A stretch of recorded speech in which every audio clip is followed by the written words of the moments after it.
Hey guys, quick recap on Buddhism. So Siddhartha Gautama was born near the town of the BC AD thing. He was born and he was born to a king, and his mother knew that he was going to be great. So they ended up shielding him because the person told dad of Siddhartha that he would become a religious leader if he saw suffering. So they kept him in the castle for 20 years and they stopped him from seeing any suffering. He was surrounded by people who loved him and cherished him, and he never saw any unhappiness at all. But then one day he left the castle for no reason, just to see what was outside, and bam, he saw suffering. He saw the four sights. Now, the four sights were sickness, old age, death, and a holy man. Two of them are negative, one of them is a foreshadowing, maybe, I don't know. So he decided to go out and seek the answers to why people suffer. Now, suffering is the main aspect of Buddhism. It's the main thing that they're trying to get rid of, suffering. Now, he led an ascetic life for about, I don't even know how many years. He led an ascetic life where he didn't eat anything. He almost died. He didn't die, he almost died. And then he decided it wasn't for him because he was just making himself unhealthy and he wasn't getting any answers at all.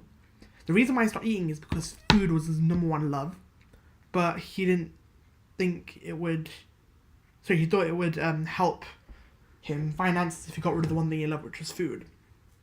But the thing is, then he decided to go back to eating normally after he went unhealthy and almost died, and he went and sat under a tree for 40 days and 40 nights.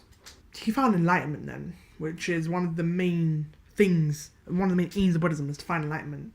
You have two types of Buddhism, Buddhist like divisions of the religion. You have Theravada and Mahayana. There's more, but like they're the two main ones. You also have stuff like Pure Land, Zen, loads of stuff. Some famous people are actually Buddhists which you didn't know.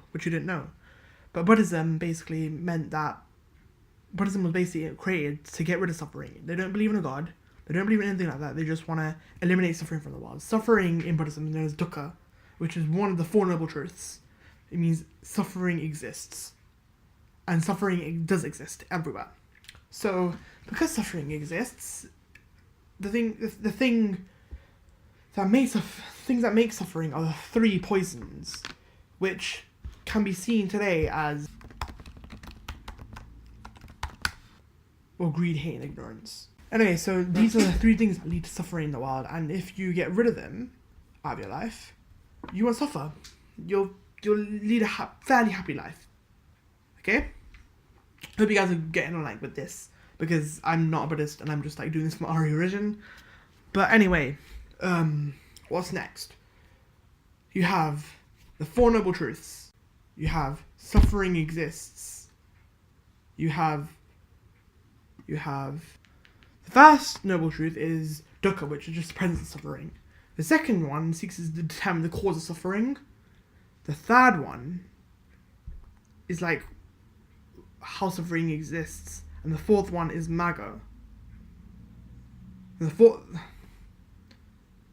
third one is how to end suffering, how to reach nirvana.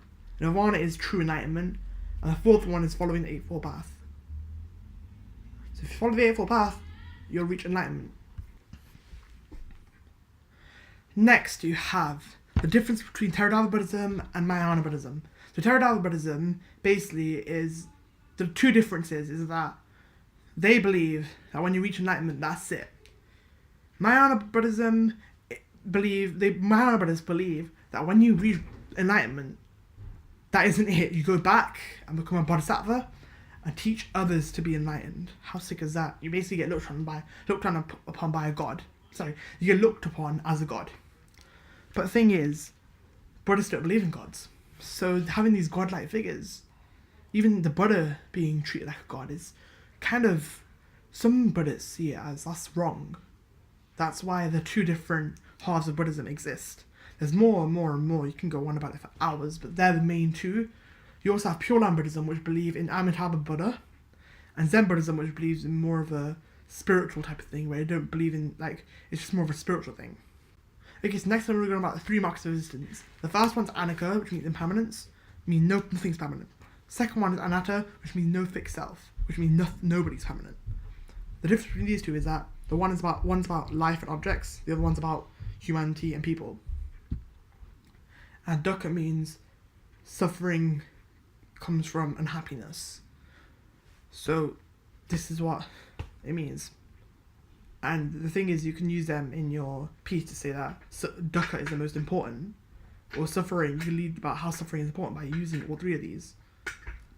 Now, you have the 5 aggregates, which are the skandhas, and they are basically your body, your form. They're material form, feelings, perception, mental formations, and consciousness. They all lead together to make your human body, and none of them are permanent. They can all be swapped around and replaced, and none of them are permanent at all. Dhamma is the last thing we're going to be talking about today, and this is basically the Buddha and his teachings. And dependent arising is when everything relies on something else to live. So that's it. Thank you guys for watching, and I hope you enjoyed this little RE video. But yeah, I'm gonna have to animate this now, so see you.